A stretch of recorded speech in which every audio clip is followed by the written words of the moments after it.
Hey guys, welcome back to my channel. So आज का जो हमारा वीडियो है वो फोकस्ड है पीटीयू बीटेक के बीडब्ल्यू जो आपका बीडब्ल्यू का जो सब्जेक्ट है उसमें हम जो है ट्रांसफार्मर के बारे में जान रहे थे। ट्रांसफार्मर क्या होता है, इसकी वर्किंग क्या होती है, इसकी कंस्ट्रक्शन क्या होती है। तो इसका फर्स्ट पार्ट मैं ऑलरेडी अपलोड कर चुकी हूँ। आप फर्स्ट पहले वो वाला पार्ट देख लीजिए, फिर आप इस पार्ट पर आइएगा। ठीक है, इसमें हम क्या देख रहे हैं कि डेफिनेशन हमने देख ली थी। ट्रांसफार्मर होता क्या है, ये एक इलेक्ट्रिकल डिवाइस होता है जो कि हम यूज़ करते हैं एक type of alternating voltage at a particular current से उसको चेंज कर देते हैं हाई या लो अल्टरनेटिंग वोल्टेज एट हाई या लो करंट। ये इसकी सिंपल डेफिनेशन आप इसको ऐसे लिख सकते हैं कि लो या हाई एसी जो है कन्वर्ट हो जाती है हाई या लो एसी में। करंट का जो है वो कैसे है, अगर लो एसी है तो high current, high low current, और इधर क्या होगा, लो हाई करंट। ये इसका सिंपल जो जर्नल है मैंने आपको बता दिया। वैसे तो मैंने फर्स्ट वीडियो में कम्प्लीटली जो है इसे एक्सप्लेन किया है, तो आप वहाँ से मेनली तो वहाँ से देख लीजिए। ठीक है, अब हम देखते हैं कि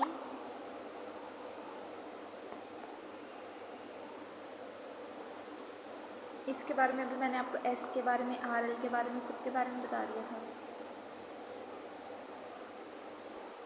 ठीक है, अब हम चलते हैं सीधी इसकी वर्किंग के ऊपर। वर्किंग इसकी क्या कहती है, व्हेन वर्किंग है when an alternating source of EMF EP is connected to the primary coil and alternating magnetic field is produced.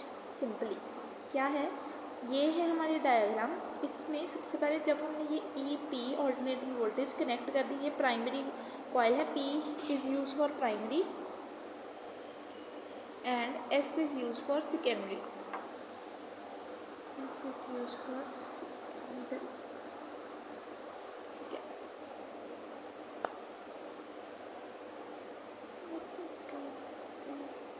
सारा ही आ गया इसके बीच में। P is used for primary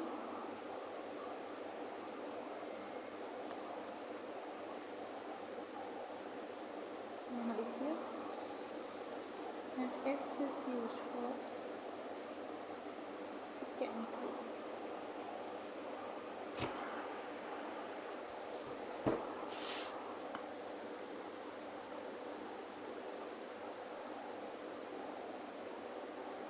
ठीक है, फिर आप ये भी साथ में लिख लीजिएगा कि EP जो है वो प्राइमरी वोल्टेज को शो करता है, फिर आपको कोई कन्फ्यूजन ना रहेगी।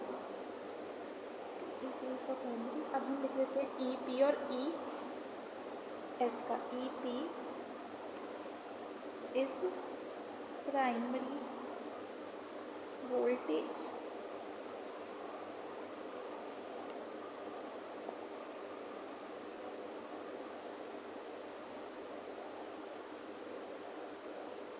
and ES is secondary voltage.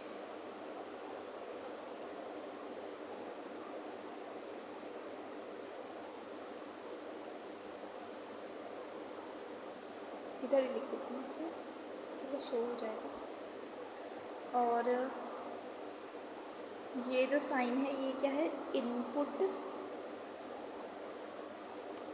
AC, ये आप डॉट मान के चलिए इसे। ठीक है, और ये जो है इतना, ये है आउटपुट लोड। ठीक है, वहाँ से भी डिलीट हो जाता है। तो यहाँ है इनपुट AC, ये वाला इतना, ये है आउटपुट।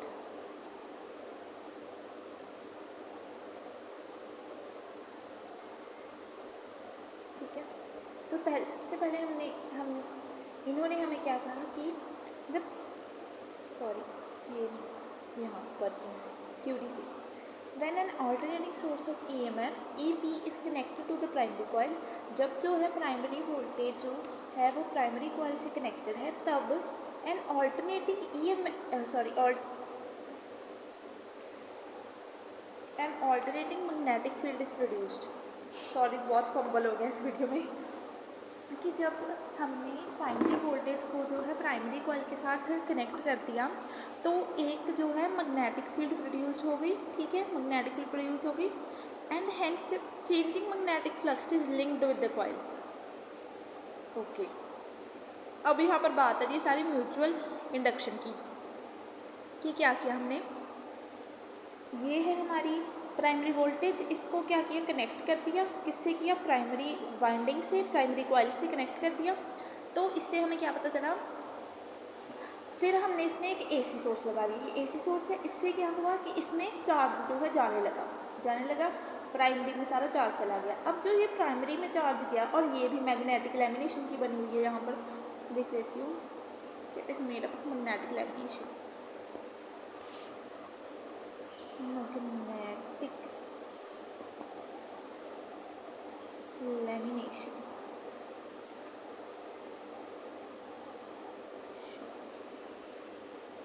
ठीक है।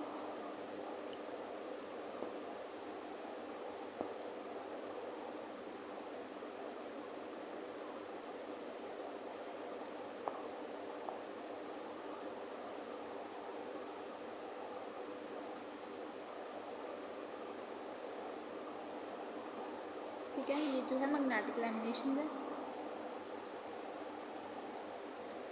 तो मैग्नेटिक लैमिनेशन है मतलब इसमें अगर कोई करंट जो है फ्लो कर रहा है, इतने में इसमें अगर कोई करंट फ्लो कर रहा है तो इसकी वजह से जो सेकेंडरी कॉइल है वो इसके इन्फ्लुएंस में आ जाता है और इसके अंदर भी एक जो है मैग्नेटिक फ्लक्स प्रोड्यूस हो जाता है, इसमें है करंट, ठीक है, इसकी वजह से इसके अंदर से जा रही है मैग्नेटिक फील्ड लाइंस, ठीक है। मैग्नेटिक फील्ड इज ऐसे, ये देखिए अब लिखा क्या हुआ है, इसको फोकस करते हैं। An alternating magnetic field is produced, magnetic field produce होती है and hence changing magnetic flux is linked with the coils, this changing magnetic flux induces an alternating EMF in the secondary coil ES। Okay, क्या हुआ कि यहाँ पर ये है हमारी मैग्नेटिक फील्ड लाइंस जो ऐसे ऐसे जा रही है, मैग्नेटिक फील्ड लाइंस, इसकी वजह से मैग्नेटिक फील्ड लाइंस की वजह से क्या बनता है, मैग्नेटिक फ्लक्स जनरेट होता है। जब हमारा ये मैग्नेटिक फ्लक्स जो है जनरेट करता है, इसकी वजह से क्या होता है, एक EMF जो है इंड्यूस हो जाती है इसमें सेकेंडरी वाइंडिंग में एंड EMF इज इंड्यूस्ड।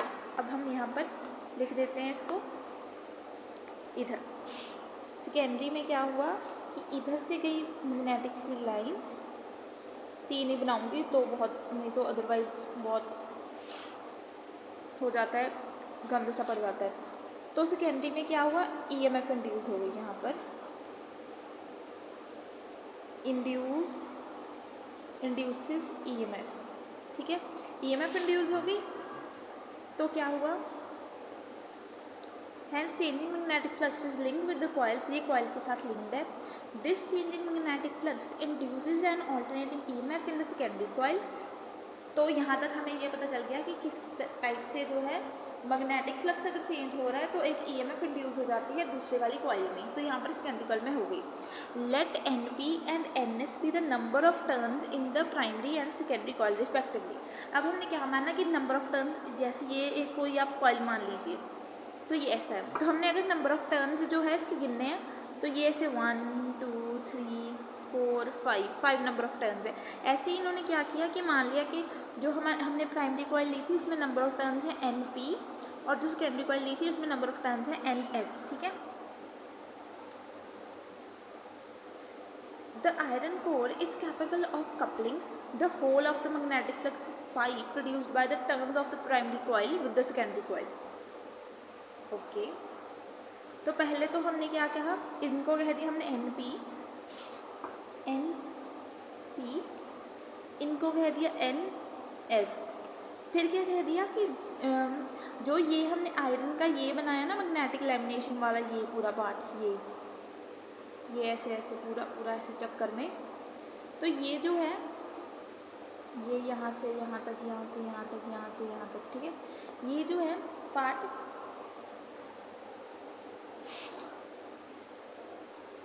ये जो इतना पार्ट है ये इतना कैपेबल है, the iron core is capable of coupling the whole of the magnetic flux phi produced by the turns of primary coil with the secondary coil।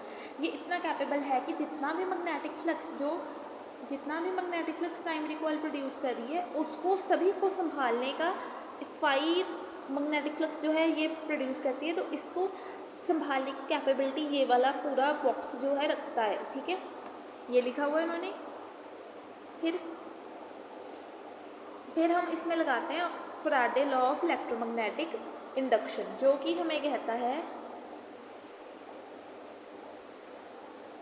जिससे हमें ये पता चलता है, ये एक टाइप का रिजल्ट है फैराडेज लॉ का। पहले आप ये लिखते हैं, ये हम पहले ऐसे लिख देते हैं कि according to Faraday's law of electromagnetic induction the induced EMF in the primary coil is given by, जो हमने प्राइमरी वोल्टेज ली थी, is equal to number of turns in primary coil के साथ में माइनस का साइन, और d phi upon D t is change in magnetic flux. इसको इक्वेशन को हमने 1 लेट कर लिया, ठीक है।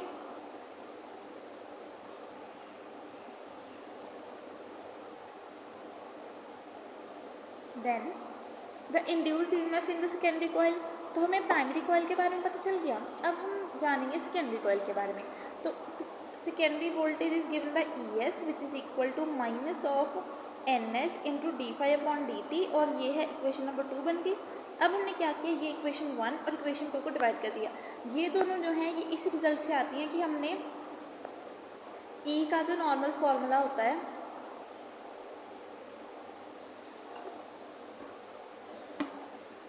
जो हमारी यहाँ पर आपने जैसे यूज़ किया है,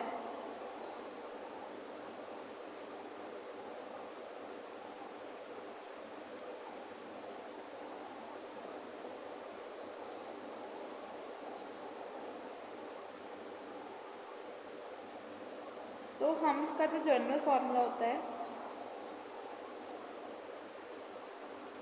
वो होता है E is equal to minus d phi upon D t. हाँ, नॉर्मल जो जिस फॉर्मूले से हमने इन दोनों को लिखा है वो है E is equal to minus N phi B upon, अच्छा D phi B upon D T, ऐसा होता है minus N D phi B upon D T, ये होता है जर्नल। इसको यूज़ करके हमने ये दोनों इक्वेशंस को लिखा हुआ है, इन फर्स्ट को और सेकंड को। ये है E जो कि होती है वोल्टेज, प्राइमरी वोल्टेज। ये है N जो कि है number of terms in primary voltage, minus का साइन एज इट इज़, और डी फाई बी यानी कि change in magnetic flux with respect to time को ऐसे लिखा है, ठीक है। ऐसे ही हमने ES के लिए यानी कि सेकेंडरी कॉइल के लिए कर लिया है, ओके। ये हम लिखा रहने देंगे। अब हमने क्या किया कि डिवाइड कर दिया इक्वेशन नंबर 2 को इक्वेशन नंबर 1 के साथ। ये थी इक्वेशन 2, ये है इक्वेशन 1, दोनों को डिवाइड कर दिया। तो 2 को 1 से करना है, तो 2 वाली इक्वेशन को ऊपर लिखना है, 1 वाली को नीचे। तो इक्वेशन थी हमारी ES upon EP is equal to, ये equation minus N D phi upon D T minus N P D phi upon D T, ठीक है। तो माइनस से माइनस कैंसिल हो गया, D phi upon D T से D phi upon D T cancel हो गया, तो क्या आ गया हमारे पास ES यानी कि सेकेंडरी वोल्टेज अपॉन EP यानी कि primary voltage is equal to NS यानी कि number of turns in secondary coil upon NP यानी कि number of turns in primary coil. ये इसके इक्वल आ गया, ठीक है। ये एक टाइप का रिलेशन बन गया, जहाँ पर हमने क्या लिख दिया कि जो NS अपॉन NP है वो K के बराबर है। ये कोई प्रीवियस रिजल्ट होगा कि NS अपॉन NP K के बराबर है, यहाँ हमने लेट कर लिया, जिससे हम कहते हैं द ट्रांसफॉर्मेशन रेशो या टर्न्स रेशो। तो ये बन गई हमारी ट्रांसफॉर्मेशन रेशो, जहाँ जिसे हम टर्न्स रेशो कहते हैं। ES upon EP is equal to NS upon NP is equal to K। तो फिर इन्होंने ये बता दिया कि स्टेप डाउन के लिए कैसे होता है, स्टेप अप के लिए कैसे होता है, ठीक है।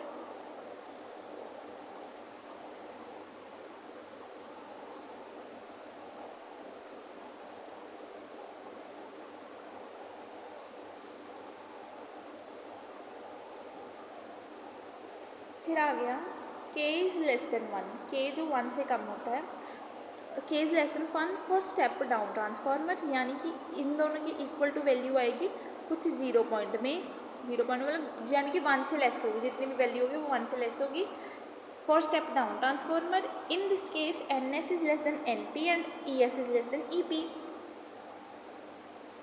इस केस में जो है ns np से कम होगा और es ep से कम होगा।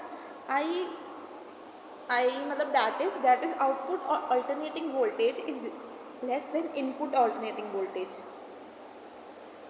ये वाले रिलेशन से हमें ये पता चल रहा है कि जो आउटपुट अल्टरनेटिंग वोल्टेज है वो लेस देन है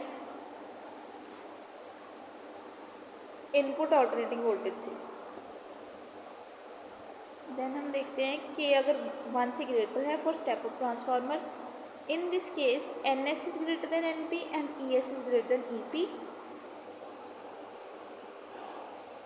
यानी कि आउटपुट अल्टरनेटिंग वोल्टेज जो है वो ग्रेटर देन है इनपुट अल्टरनेटिंग वोल्टेज से। For an ideal transformer, ideal transformer में हम जानते हैं कि आइडल ट्रांसफार्मर वो होता है in which there are no energy losses. Ideal वैसे तो कोई भी चीज़, जितनी भी चीज़ें यूनिवर्स में है वैसे उनमें कोई भी चीज़ आइडल नहीं है, लेकिन हम अपनी अजम्पशन के लिए फॉर एन इंस्टेंस मान लेते हैं कि कोई चीज़ आइडल है। जैसे कि आइडल गैस की बात करते हैं तो भी वो पूरी आइडल नहीं होती। पूरी आइडल चीज़ तो दुनिया में कुछ यूनिवर्स में ही नहीं है, यानी कि पूरी अगर हम कहेंगे प्योर चीज़ हो, प्योर चीज़ नहीं होती, आइडल चीज़ नाम की कोई चीज़ नहीं होती। लेकिन साइंस में जस्ट अजम्पशन के लिए, कोई रिएक्शन को सॉल्व करने के लिए या थ्योरेटिकल कॉन्सेप्ट के लिए हम चीज़ को आइडल मान लेते हैं। और जैसे ये ट्रांसफार्मर है, ट्रांसफार्मर तो प्रैक्टिकल कॉन्सेप्ट है, मशीन है एक, और मशीन में लॉसेस तो होंगे। हम ये तो नहीं मान सकते कि मशीन में लॉसेस ही ना हो, एनर्जी लॉस तो होगी अगर कोई मशीन के पार्ट्स हैं, अगर कोई 2 पार्ट्स ऐसे हैं। अब अगर ये साथ में ऐसे आपस में घिसेंगे, फ्रिक्शन क्रिएट होगी, तो ये जो पार्ट्स हैं इनमें कोई ना कोई जो है एनर्जी बाहर लॉस तो होगी, एनर्जी लॉस तो होगा।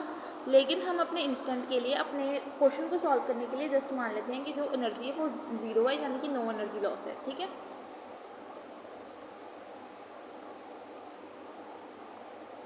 तो आइडल के लिए मान लिया हमने there are no energy losses, so output power is equal to input power. जितनी पावर बाहर आएगी वो उसकी इक्वल होगी कि जितनी हमने अंदर पावर जाने दी, ठीक है।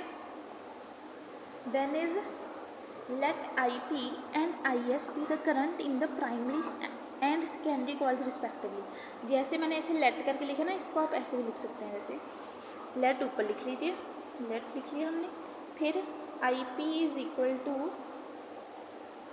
Current in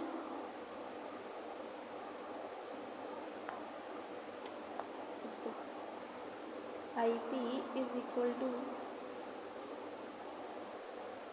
current in primary coil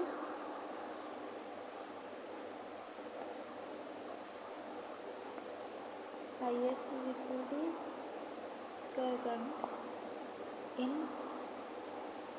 secondary। इसको हम जो है मिनिमाइज कर देंगे, इस current in primary coil, IS is current in secondary coil, और इसके ऊपर हम लिख देंगे लेट। ऐसा देखने में थोड़ा टीचर को भी इम्प्रेसिव लगता है। अगर हम लाइन्स ज़्यादा लिखते हैं अपने पेपर में तो टीचर को पढ़ने में, लिखने में बहुत दिक्कत आती है। एक और चीज़, अब जैसे यहाँ पर लिखा हुआ है कि हमने करंट को तो मान लिया, जो मानना था हम ये मैंने साइड में लिख दिया, ठीक है। अब लिखा हुआ है then output power and input power इसके इक्वल है। कैसे हैं ये इक्वल? पावर का फॉर्मूला एक और फॉर्मूला होता है, power is equal to P is equal to VI, यानी power is equal to voltage. एक मिनट, ये फिर से वो हो जाएगा, इसके साथ में आ जाएगा, पहले ही लग लिखूँ।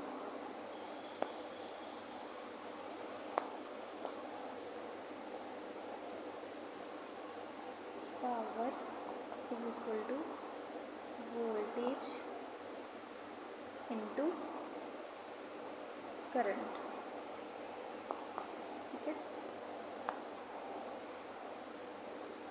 ये इसका फॉर्मूला होता है, ये पहले से हमें पता है। ठीक है, पावर जो है इसका फॉर्मूला लिख दिया। तो इस फॉर्मूले से हमने क्या ढूंढा कि आउटपुट पावर क्या है, जो पावर है जो सेकेंडरी के साथ है। आउटपुट मतलब सेकेंडरी की बात हो रही है, इनपुट मतलब प्राइमरी कॉइल की बात हो रही है। तो सेकेंडरी में क्या है, secondary voltage, secondary current. Input में क्या है, प्राइमरी पावर में क्या है, primary voltage and primary current.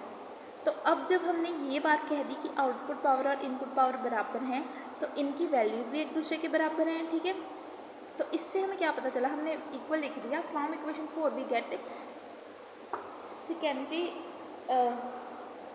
Secondary voltage, देखिए secondary voltage into secondary current is equal to primary voltage into primary current. So E S के ऊपर ई एस के डिवाइड में अगर हम ई पी इधर भेज दें तो ये बन गया E S upon E P, और आई पी के डिवाइड में आई एस भेज दें तो ये बन गया E S upon E P is equal to I P upon I S. ठीक है, तो इस इक्वेशन से हमने ये जान लिया कि इधर तो आई आई है। ओके, इसको थोड़ा और एक बार एक स्टेप अपना यहाँ और ऐड कर लें, ई एस अपॉन ई पी। और मेरा ना आपसे एक कह सकते हैं रिक्वेस्ट टाइप कर ले, तो आप पहले लेक्चर देख लीजिए। लेक्चर देखने के बाद अगर आपको ऐसा लगता है ना, फिर आप नोट्स लिख लीजिए। अगर आप पहले नोट्स लिख लेते हैं तो मैंने जैसे कितनी सारी बातें हैं जो अब बीच में बताई हैं, तो वो नोट्स में नहीं है, वो मेरे दिमाग में है बातें, वो मेरे माइंड में है जो मैं आपको बता रही हूँ, तो वो आपकी चीज़ें रह जाती हैं। अगर आप नोट्स पहले बना लेते हो या नोट्स में थोड़ी थोड़ी ना स्पेस ऐसे छोड़ दी अगर साइड पर, जैसे मैंने यहाँ छोड़ी हुई है ना, तो आपको जो है ऐसी बातें जो इंपॉर्टेंट है, जैसे पावर का फॉर्मूला था, तो ऐसी बातें साथ साथ में लिखते रहें। अब जो इस स्टेप में क्या हुआ, इस स्टेप के बाद एक स्टेप जो है मिसिंग है, वो बुकिश लैंग्वेज में वो नहीं लिख के देंगे आपको, तो एक बार इधर देख लीजिए यहाँ पर। इसके बाद स्टेप था E S upon E P. अब ये जो है I P upon I S, इसको हम ऐसे लिख सकते हैं, is equal to 1 upon I S upon 1 upon, ये आई पी नीचे चला जाएगा डिवाइड में अगर मैंने भेजना हो तो, 1 अपॉन आई एस जो कि था आई, और आई पी इसके डिवाइड में चला गया। अब इस तरीके से क्या हुआ, ये एस अपॉन पी की इक्वेशन बन गई, ये भी एस अपॉन पी, ये भी एस अपॉन पी। तो इसे हम इस एस अपॉन पी को जो है हम इक्वेशन से निकालने के लिए एक कांस्टेंट यूज़ कर सकते हैं, यानी कि हमने ऐसा मान लिया कि ई एस अपॉन ई पी जो है वो बराबर आ गया ई के। ठीक है, ये मान लिया हमने। और दूसरी चीज़ क्या मान ली कि आई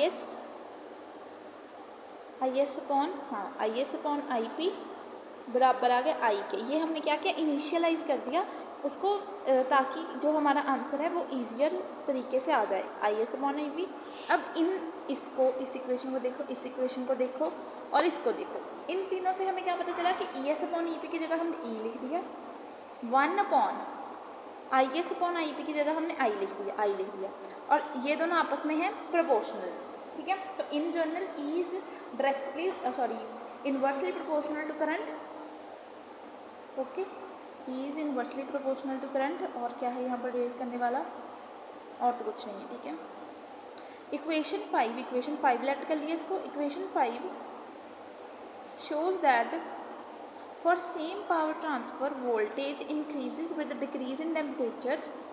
जो वोल्टेज है वो इंक्रीज करती है जब डिक्रीज इन टेम्परेचर आता है, क्योंकि ये इन्वर्सली प्रोपोर्शनल है ना। अगर करंट की वैल्यू जो है बढ़ेगी, ये करंट है, करंट की वैल्यू बढ़ेगी तो वोल्टेज की वैल्यू घटेगी, अगर वोल्टेज की बढ़ेगी तो करंट की घटेगी। ठीक है, एंड वाइस वर्सा, दस what ever is gained in voltage ratio is lost in the current ratio and vice versa. अगर वोल्टेज जो है बढ़ गई तो करंट कम हो जाएगा, और करंट बढ़ गया वोल्टेज कम हो जाएगी, तो एक दूसरे को जो है कैंसिल कर देंगे, कैंसिल आउट कर देंगे, ठीक है।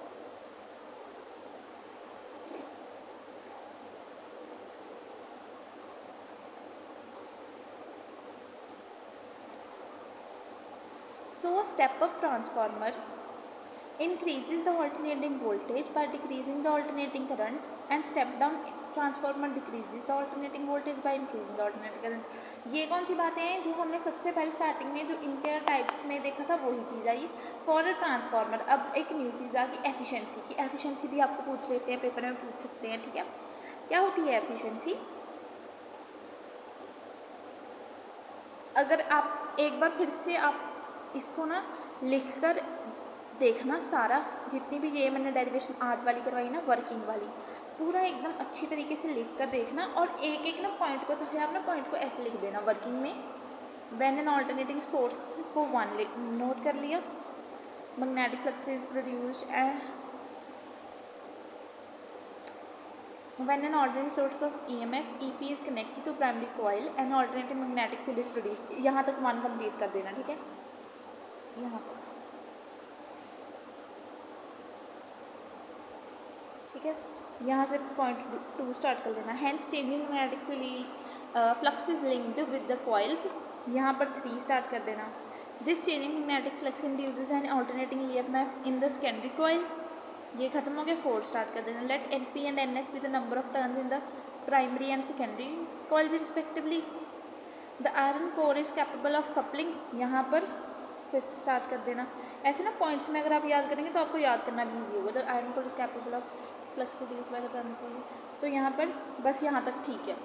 इसके बाद तो डेरिवेशन आ जाएगी, इसके बाद डेरिवेशन आ जाएगी। यहाँ पर आप चाहे हेडिंग बना देना डेरिवेशन, यहाँ पर हेडिंग बना देना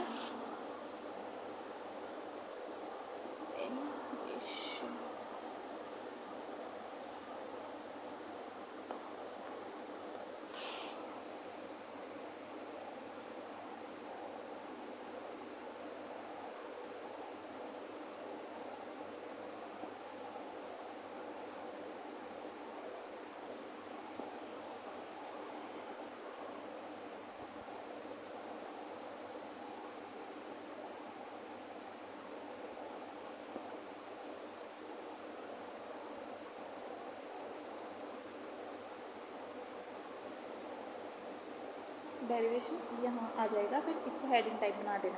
फिर ये सारे डेरिवेशन तो आपको ऐसे लिखनी होगी, ठीक है। सारा ये तो लिखने वाला ही है मटेरियल, ठीक है, ठीक है। ये यहाँ तक आपने ऐसे ही पूरा फिर फुल लिखना है, क्योंकि डेरिवेशन जो है उसको हम मिनिमाइज़ नहीं कर सकते, और ये तो पहले ही टू द पॉइंट है, ठीक है। फिर अब हम बात करेंगे एफिशिएंसी की। एफिशिएंसी जो है for a transformer, efficiency is noted by this sign. ये कुछ एन टाइप का होता है, ऐसे है ये ग्रीक लेटर, ऐसा इसको ऐसे डिनोट करते हैं। अब मुझे इसका नाम नहीं याद आ रहा, 1 minute. Efficiency is denoted by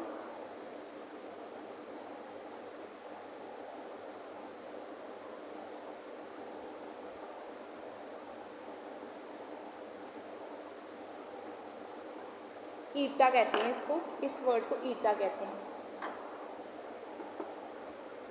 ये कुछ ऐसा एन टाइप का ही होता है, ऐसे ऐसे कुछ होता है। इससे आप लिख सकते हैं, यहाँ पर लिख देते हैं, ग्रीक वर्ड ही है ये। It is use to represent the efficiency of transformer, eta से रिप्रेजेंट करते हैं, ठीक है। Efficiency N is equal to output power upon input power, ठीक है। जो आउटपुट पावर और इनपुट पावर है वो दोनों रेशो में आ जाती हैं, जो जिनकी वैल्यू हमने पहले निकाल ली। तो ये है एफिशिएंसी का फॉर्मूला टाइप, ठीक है। एफिशिएंसी का अगर आपको डेफिनेशन पूछ लें तो आप क्या लिखेंगे? It represents the ratio of output power to input power, ठीक है। It represents the ratio of output power to input power, ये मैं आपको लिख देती हूँ। It represents the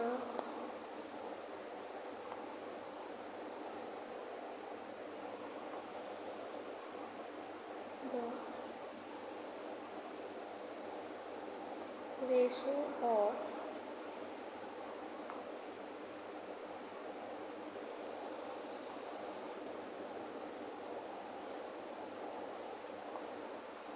output power to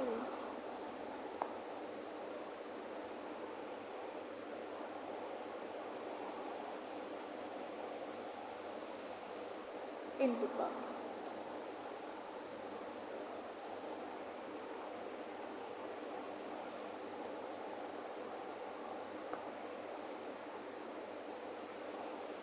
ठीक है, अगर आपको डेफिनेशन पे पूछे तो ये आपने डेफिनेशन लिख सकते हैं, एफिशिएंसी की डेफिनेशन है ये। ठीक है, फिर क्या दिया हुआ है नीचे, for an ideal transformer efficiency eta is 100%, but in real life transformer the efficiency varies from 90 to 99%। तो आइडियल तो वैसे ही थ्योरेटिकल कॉन्सेप्ट है, तो हमने उसको मान लिया कि तू 100% सही है भाई, तो ठीक है जो तू कह रहा है, जो तो ट्रांसफार्मर बन गया तो बिल्कुल ठीक है। लेकिन जो रियल ट्रांसफार्मर होता है वो 90 से 99% तक ही एफिशिएंसी दे सकता है, पूरी एकदम तो कुछ भी सही नहीं होता। ठीक है, यूनिवर्स में। तो ये थ्योरेटिकल कॉन्सेप्ट है, तो इसमें हमने ऐसे लिख दिया, लेकिन रियल लाइफ में ऐसा होता है। ठीक है, तो इसके बाद है आपका इसके लॉसेस ड्यू टू ट्रांसफार्मर। ठीक है, और लॉसेस ड्यू टू ट्रांसफार्मर, एक और चीज़ थी मैंने आपको भी बतानी,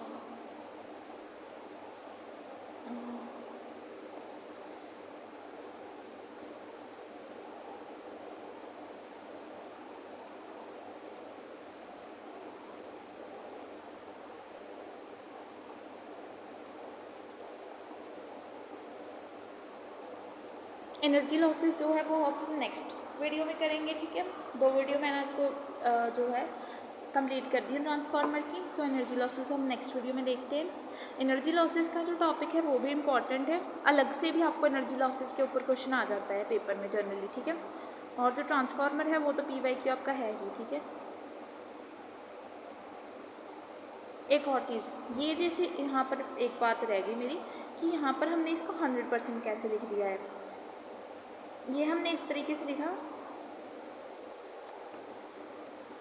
कि जो जब हम बात करते हैं आइडियल ट्रांसफार्मर की, तब इनपुट पावर जो होती है वो आउटपुट पावर के बराबर होती है। तो जब हम ईटा के फॉर्मूला में output power upon input power की जगह, इस इनपुट पावर की जगह मैं अगर लिख देती हूँ आउटपुट पावर ही, क्योंकि ये दोनों तो बराबर हैं। अब मैं इसका परसेंटेज निकाल रही हूँ, तो साथ में मैंने 100 मल्टीप्लाई कर दिया। अब output power divided by output power है, तो ये दोनों कट गई, तो ओनली आंसर में क्या आ गई, परसेंटेज आ गई। परसेंटेज को अगर हम खोल के लिख दें तो 100 होता है, तो इसकी 100% एफिशिएंसी आ गई। तो इस टाइप से यहाँ पर ये 100% एफिशिएंसी लिखा हुआ है। ठीक है,